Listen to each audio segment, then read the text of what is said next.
So, yung ano nyo, yung ibang mong kapatid, nag-aaral din.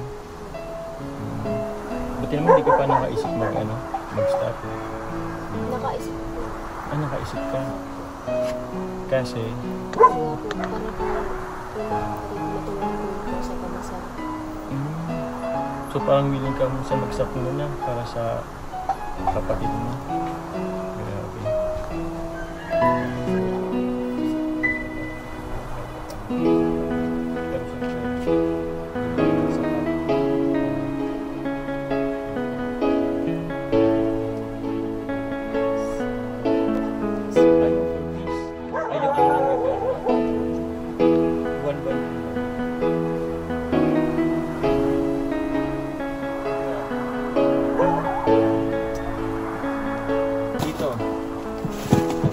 Dilata, yung kinainayos na.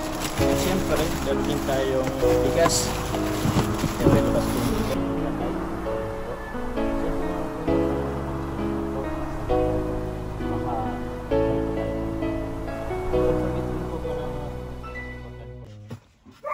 Grocery para sa'yo. Maraming salamat po. Malaking tulong na po yan sa pang-araw-araw po namin para po makapasok na din po yung mga kapatid ko. Nagpapasalamat po ako sa inyo, kay Kuya Ian po, kay Kuya David, kay Kuya Rab po, kay Kuya Dan. Kuya Jan po, Kuya Jomar. Welcome. Pero siyempre gusto ko rin tawag magbigay kang mensahe para kay Kuya Ian, kung siya ang nakahanap sa iyo. May mensahe. Salamat po Kuya Ian sa mga tulong niyo po. Pasensya na po kung napagod po kayo nung unang punta niyo po dito. Ayun ang problem yun. Ang problema. Salamat din po kay Sir Frank po sa niya po sa iyo para po matulungan po kami. Maraming salamat po Kuya Ian. Iyan. Kuya Jomar mo. Sa akin, baka may gusto kong sabihin. Maraming salamat po Kuya Jomar sa pagbigay po ng mga groceries po. Pasensya na po kung mabigat po yung dala nyo. Wala naman. Maraming salamat po. Pasensya na po kung mainit po dito tapos may usap pa po. Okay lang. Intindido at anong tanghali na din kasi. Pero aside dito Kimberly, magbibigay din ako ng konting tulong sa iyo. Ito bigyan kita ng 500. Dagdag baon mo na rin or magamit nyo sa mga kapatid nyo. Tapos, ayun siguro mensahe ko sa'yo. Sana, pagpatuloy mo yung pag-aaral mo, huwag kang mawalan ng pag-asa. Although, sa panahon ngayon, mahirap talaga. O mahirap ang pinagdadaanan natin. Pero, isipin mo na lang, hindi lang ikaw, yung nakaranas dito. At saka, maging positive ka lang lagi. Isipin mo yung future mo, kung paano mo maiangat yung sarili mo, yung kapatid mo. Kasi alam ko naman yung priority mo, yung focus mo is sa pamilya mo. So yun, maraming salamat sa iyo. And sana pwede bang sige. Abutin ako. Oy, grabe. Grabe Si Kalingap David. Ito, video ko lang kalig sa channel natin. From Kuya David Vlogs. Salamat po. At na-touch ako dun sa story ninyo. At sana huwag kang sumuko kasi si Lord may paraan ng pagtulong sa atin basta lumapit lang tayo sa kanya. Tulad nito, isang paraan din ni Lord para kahit papaano ay maibsan. Hindi man sobrang dami ng mga naibigay namin sa iyo, pero sana ay makatulong. Kapit lang tayo kay Lord, nandiyan siya parating. Yan si Kuya Jomar. Ito din naman si Kuya David.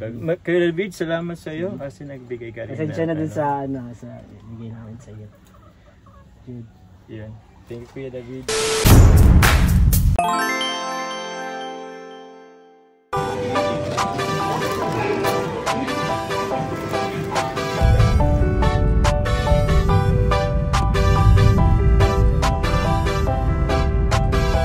Walang iba laging nandito. Ian Ramirez ang inyong paborito. Hatid niya ay So yung mga kalingap, kasama po natin dito ng K-Boys. Ayan po sila Jomar. So pupunta po natin ngayon sila Kimberly. So ayun po, papakilala po natin ang K-Boys kay Kimberly. So ayun po, in-invite din po natin. Sinama po natin si Jomar. And humingi tayo ng tulong sa kanya para mabigyan ng tulong po si Kimberly. Dahil napaka-deserving. Kimberly, papakilala ko nga pala sa iyo ang K-Boys. Ayan. Wala lang sila Kalinga Prab, marami pang membro na wala. Pero ilan ito sa mga mga pinaka-pogi sa K-Boys. At ito nga pala si Lolo. Nice. Uy! Ikaw pa rin. Joke lang. So tara, saan nandaan dito Uy, magkano ka? Shake hands mo sila Hello, Kimberly. Si Jomar yan, Kuya David Vlogs. Ito pinsan ni Kalinga Prab, si Dan. Si Lolo. Niya ay saya, mabuti sa kapwa. Kalingap nyo, Ian Ramirez, ipagtatanggol kahit na sino. Walang iba, laging nandito. Ian Ramirez ang inyong paborito. Hatid niya ay saya, mabuti sa kapwa. Kalingap nyo, Ian Ramirez, ipagtatanggol kahit na sino. Matulungin, masiyahin, lagi nyong kasama. Ang kalingap nyo na maaasahan. Ang best friend ni Kuya Rab, laging nagtutulungan para sa mga nangangailangan ay pupuntahan. Ang joker na magpapasaya, Ian Ramirez ay laging may ngiti na dala. Mga kalingap lagi nyong tatandaan, magtatanggol at tutulong. Ian Ramirez laging nandito. Ian Ramirez ang inyong paborito. Hatid niya ay saya, mabuti sa kapwa. Kalingap nyo, Ian Ramirez, ipagtatanggol kahit na sino. Ian Ramirez ang inyong paborito. Ngayon mga Kalingap, salamat po kay Kuya Jomar dahil pinaulakan niya ang aking invitasyon na bisitahin po si Kimberly dito sa kanila. And salamat din po kay Kalingap Dan, Kuya David Vlogs at kay Kalingap Lolo sa pagsama sa amin dito. So ito po, dinaan po tayo ni Kimberly sa shortcut daw po ito Shortcut po pero Ganito na pala shortcut ngayon, bago na. may malayo Malayo. Mas bro, yung una mong pupunta, mas malayo yung bro. Kung ito yung shortcut. Ano pa yun bro, hindi pa semento ang dadaanan mo. Ay siya.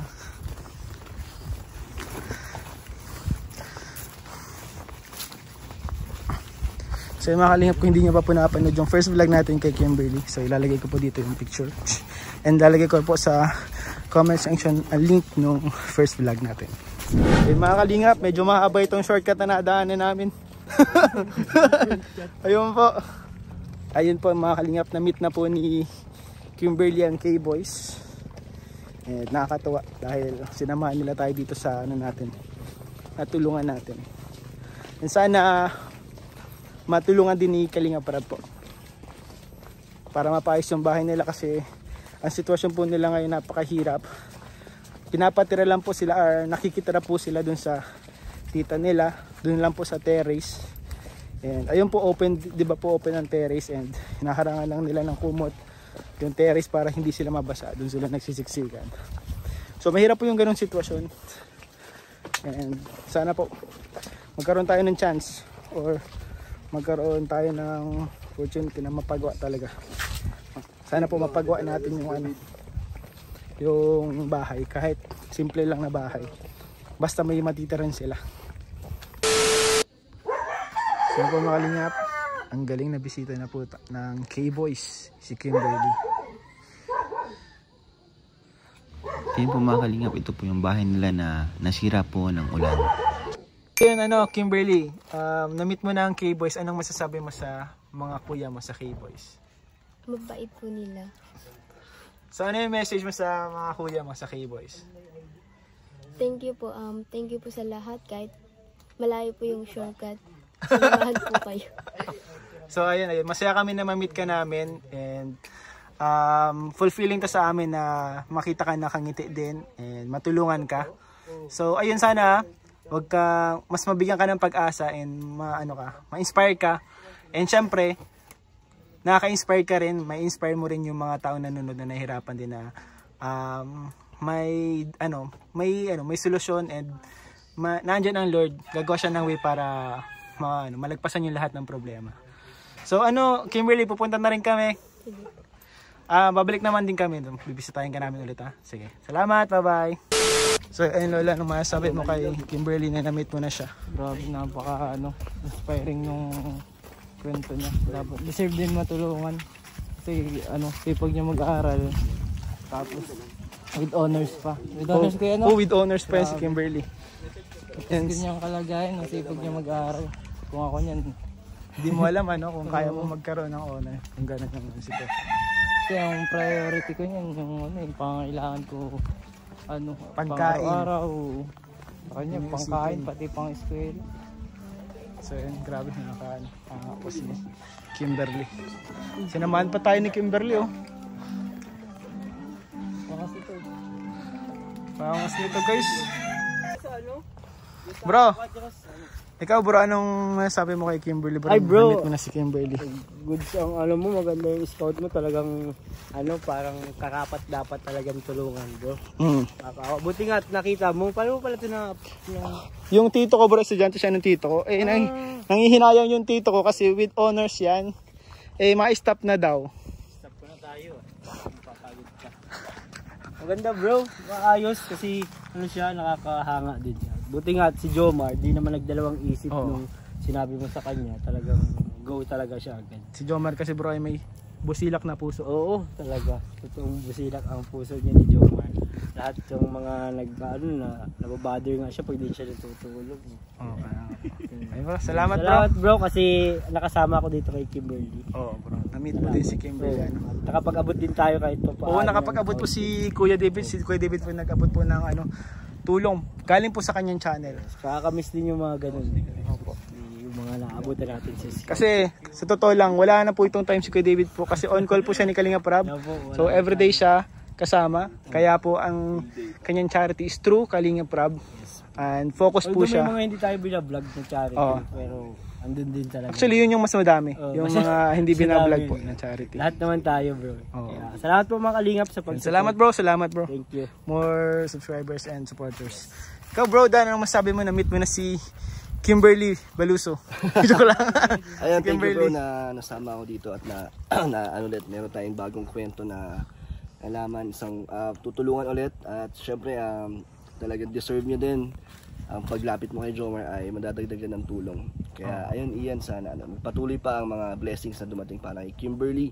Sa mga nanonood po, sana ay suportahan nyo po para po may tuloy-tuloy ang ating tulong sa kanila. Thank you bro. Salamat bro, salamat. You, bro. More subscribers and followers. Ayun Joms, tara, let's go. Sana po mga kalingap, pabalik na kami. Ayan, maraming salamat po mga kalingap sa lahat ng mga nanood. And please support also mga kalingap din sa vlog po ni Kuya Jomar, yung pagbisita niya kay Kimberly. And sa lahat po na may scout namin, sana po supportahan nyo rin mga kalingap dahil ito po mga pinupunta namin ay talagang napaka-deserving din po nila. And kailangan talaga nila ng tulong po mga kalingap. So yan lamang po. Maraming salamat. God bless you all po. Uy!